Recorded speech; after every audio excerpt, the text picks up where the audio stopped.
Thank you so much for having me. Hello, everyone. How are we all doing? Everyone okay? Yeah, we're on the final stretch now, right? So we can just all power through together for this final section. So my name is Nikki Vallely. I lead talent attraction and engagement at Google Deepmind. For anyone that doesn't know Google Deepmind, you can think of us as Google's AI unit. So we work on a full portfolio of different types of research projects, all in the AI space. And our mission at Google Deepmind is to build AI responsibly to benefit humanity. However, I am not going to talk to you today about AI. I might mention it a little bit, actually. But actually, I'm here to talk to you today about Gen Z, the future of your workforce. Do we have any Gen Z in the room? Is anyone willing to identify as Gen Z? Right, okay, just so I know how many people I might possibly offend with this talk, that's helpful. So I'm not sure if you've all noticed, but Gen Z are taking over the world. They are everywhere you look, from the TikTok stars dominating our social media feeds through to the baristas making our lattes in the morning. This avocado on toast loving generation are not just here to stay, they are here to make a difference.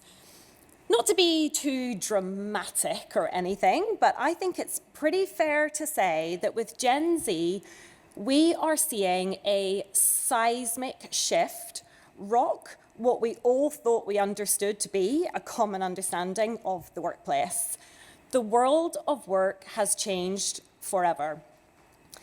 There are a series of macro trends and complexities and nuances that have all permanently changed how those now entering the workforce approach their career and their working life. That means that as talent acquisition professionals, how we are going to attract and retain this talent also has to change. So if you're not already thinking about this, you're going to get left behind. So get on board. I am really fascinated by this topic, and the more I read and the more I research, the more interested I get. However, I do recognise that I have got the graveyard shift here this afternoon, and that you're all just patiently waiting for that complimentary drinks bar to open after. So I am going to be really brief. These are some of the topics that we'll cover lightly today. So the importance of research, market insight, what motivates and drives this generation, how you can adapt your hiring practices and approach to secure this talent, and the ever-changing nature of the world of work. We'll end with what I hope will be some key takeaways that you can take back to your teams. So let's dive in. My team at Google Deepmind think a lot about this idea that in order for us to consider how we attract talent, we must first understand it.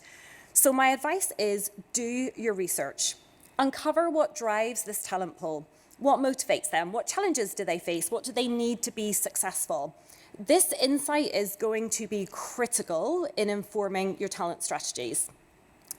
I'm sure it's going to be no secret to you all when I tell you that culture, values, social responsibility, and DE&I are the factors that continue to emerge as being of the utmost importance to this talent pool. Multiple pieces of research and data tell us that.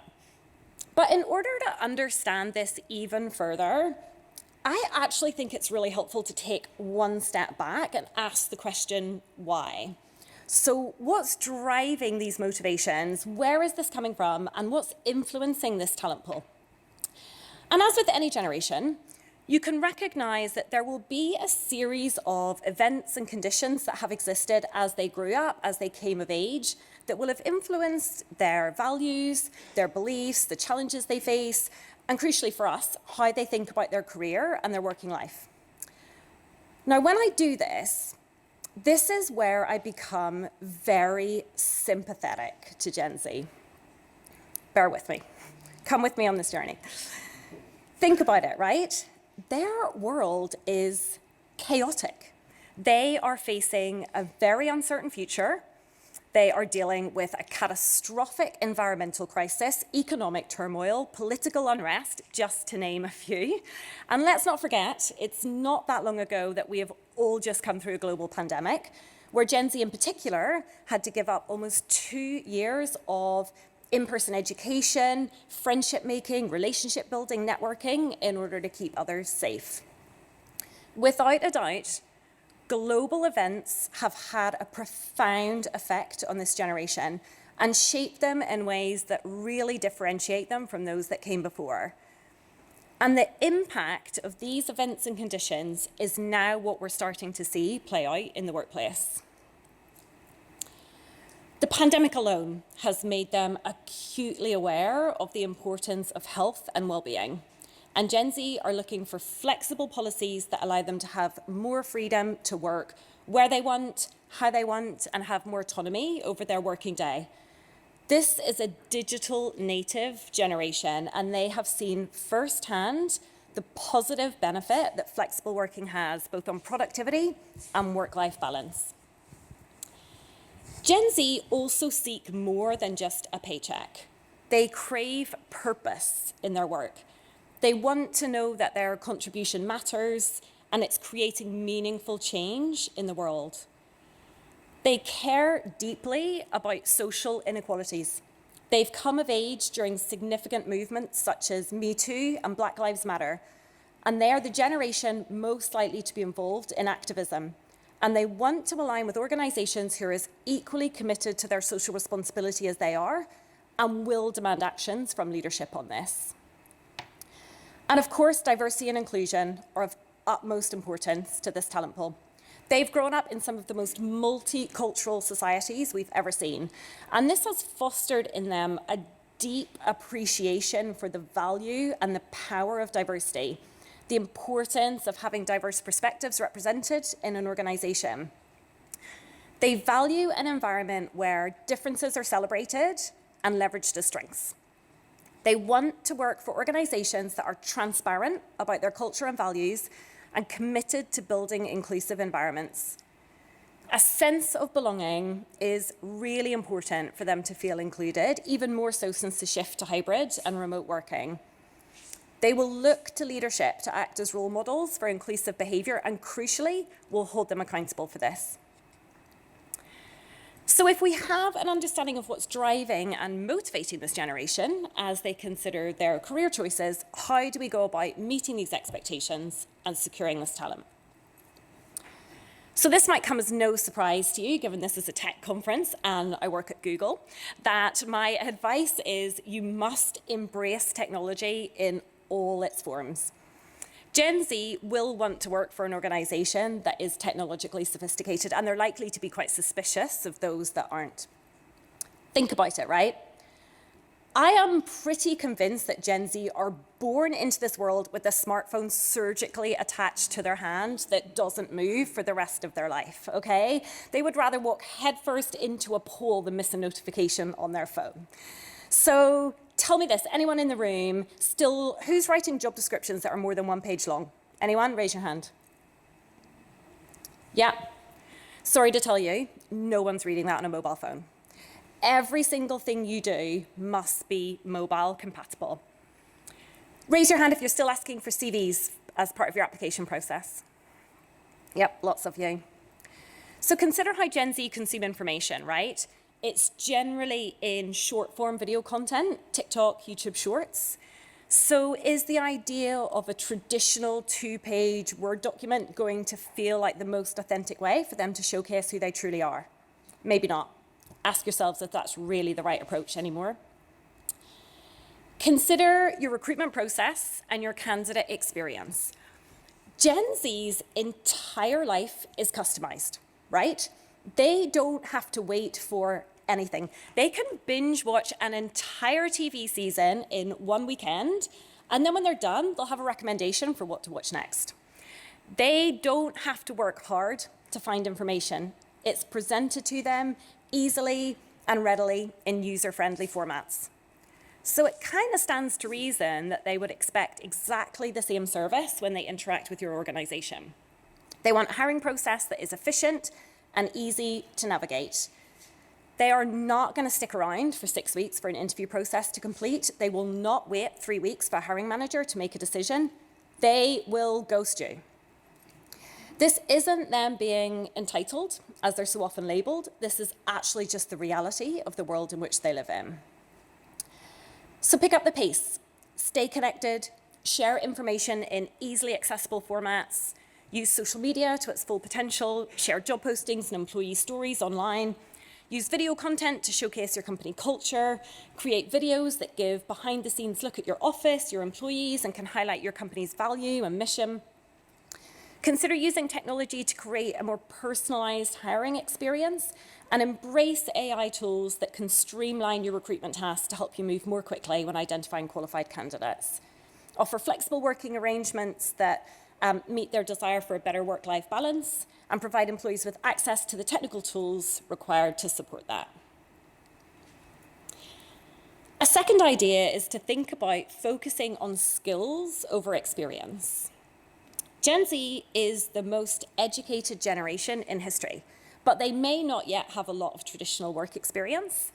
So when you're evaluating candidates, focus on their skills and their potential rather than their experience level. Use skills-based assessments and interviews to help you identify candidates who have the skills and knowledge that you're looking for, regardless of their experience level. Be transparent about your job requirements when you post roles. Be clear about the competencies that are required for the role rather than the years of experience. Consider hiring for potential. Don't be afraid to hire candidates who have the potential to grow. Gen Z is a highly adaptable and eager generation. They're willing to learn new skills and take on new challenges. Make sure you're placing them in roles that will play to their strengths, and then identify where the gaps are and create training and development programs to support that. Research is telling us that Gen Z values growth and development and is a highly motivated generation, readily adopting a culture of continual learning in order to stay relevant in their careers. They are going to prioritize their own career growth over and above any long-term commitment to an organization. So it's vital that you're creating personal and customized training plans, not only to attract this talent, but also to retain them. I believe that the new generation is entering the workforce with a new set of values and expectations. The world of work has changed forever, and organizations that are able to adapt to these changes are going to be better positioned to attract and retain Gen Z talent. The traditional model of the corporate world is leaving Gen Z quite disenchanted, and they're just looking for much more fluidity in the way that they can work.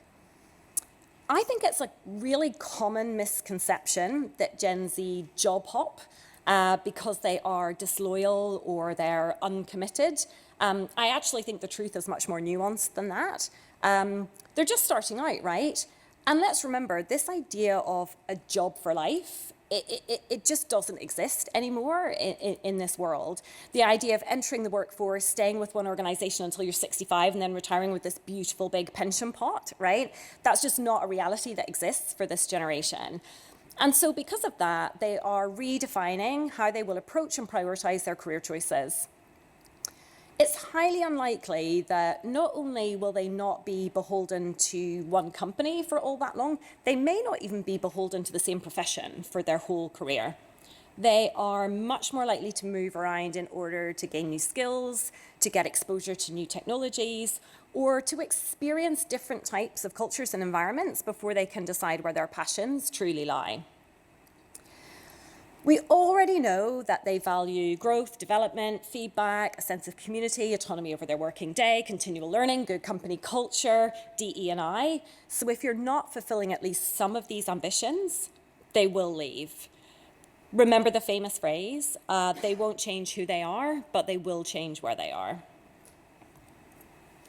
So what does this mean for us? Well, we know we won't hold on to this talent forever. What can we do to secure them and retain them for as long as possible so that they can actually have some impact in our organizations? Think about the benefits you offer. Do they align with what we already know motivate this talent pool?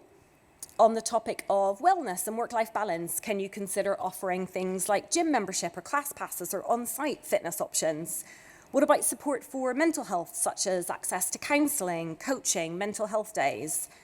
Can you allow paid time off for volunteering opportunities or related courses for them to learn new skills? Consider how you can highlight your company's commitment to social justice, sponsor a local charity or partner with a non-profit committed to providing positive social impact. The shift in the working world means organizations do need to evolve their thinking and change their mindset. More recently, we've seen things like the rise in the gig economy, where advances in technology are allowing people to be more independent, more entrepreneurial in the way that they work and allowing them to work a bit differently. Gen Z are also the generation most likely to have a side hustle. Does anyone in the room have a side? I'm looking at my Gen Z over here. Does anyone in the room have a side hustle? Raise your hand. Right? Does everyone know what I mean by side hustle, right? Lots of ways to describe it, right? But I like side hustle because that sounds quite gangster. But, my advice to organizations is get on board with the side hustle. Be okay with it. Don't be afraid of it.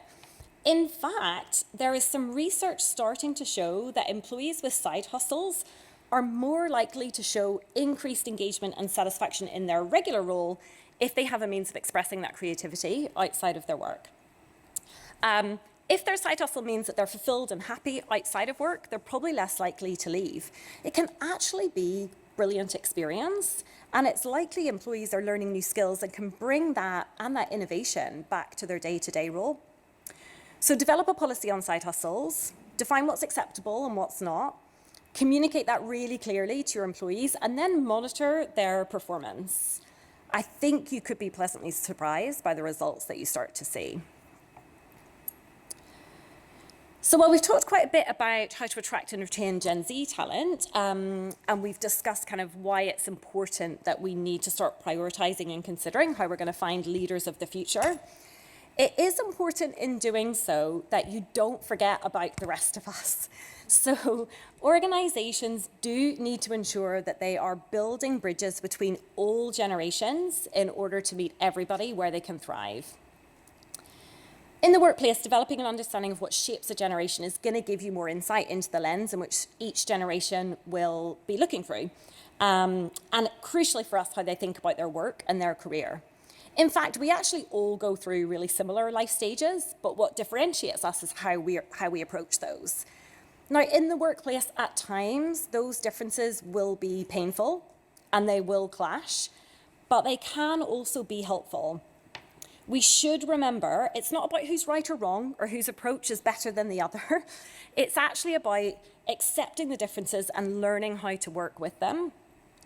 Embracing a multi-generational workforce means recognizing and valuing the contribution that each employee brings. Older workers will bring wisdom and experience that might complement the more tech-savvy skills of the newer generation. It's vital that organizations are intentional about creating a culture of inclusion and respect. Sadly, ageism in the workplace is still alive and well. It's often considered to be the last acceptable form of prejudice. I read some research recently from the research arm of the CIPD Institute that showed that 60% of older employees have faced discrimination in the workplace due to age. And a quarter of people in the 40 to 45 age group have faced negative comments about their age from coworkers. And a shocking 95% of those reported that that was commonplace activity in their organization. The generation gap exists, and an appreciation of generational differences needs to be a vital component of any organization's DE&I strategy. So just to wrap up, so you can get to the bar, if you remember anything else from this talk, try to take away these key thoughts. As we navigate the ever-evolving landscape of the workforce, it's crucial to recognize that Gen Z is not just the future, they are the present. To attract and retain this dynamic generation, we must adapt our strategies and embrace their unique perspectives. Remember, Gen Z is driven by purpose, fueled by technology, and passionate about making a difference. They seek workplaces that align with their values, offer flexibility, and provide opportunities for growth. So, embrace technology as a tool for engagement and streamline your hiring processes. Highlight in any way you can your company's commitment to social responsibility and positive impact. Foster a culture of diversity, inclusion, and belonging where everyone feels valued. Offer flexible work arrangements that cater to the desire for a work-life balance. Prioritize skills and potential over traditional experience, recognizing their eagerness to learn and grow and their commitment to continual learning. Age diversity is vital for future-proofing your business, so don't forget about everyone else. Offer training and development that's relevant to all generations, helping employees stay up to date on the latest skills and technologies. Provide mentorship opportunities so employees can learn from each other, and promote opportunities for cross-collaboration, recognizing the different perspectives of each generation and what they bring to the workplace. And I'll leave you with this. By 2030, it's predicted Gen Z will make up 30% of the workforce. Organizations that want to remain competitive need to start thinking about how to attract and retain Gen Z talent right now. Companies that are able to adapt to these changes are going to be better positioned to build a workforce that's not just ready for the future, but is actually shaping it. Thank you all so much for your time. Feel free to connect with me on LinkedIn.